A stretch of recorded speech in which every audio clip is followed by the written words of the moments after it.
ஏழேழு ஜென்மம் எடுக்க நான் செய்த பாவம் என்ன? வெவ்வேறு வேஷங்கள் போட்டு நீ செய்யும் கோலம் என்ன? இனிமேலும் இன்னொரு ஜென்மம் வேண்டாம் ஐயனே.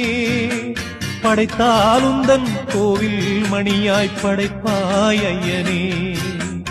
எங்கெங்கும் ஐயப்ப கோஷம் கேட்கின்ற மாமலையில் இல்லென்ற தென்றலும் வீசும் உன் திரு சந்நிதியில். எங்கெங்கும் ஐயப்ப கோஷம் கேட்கின்ற மாமலையில் இல்லென்ற தென்றலும் வீசும் உன் திரு சந்நிதியில்.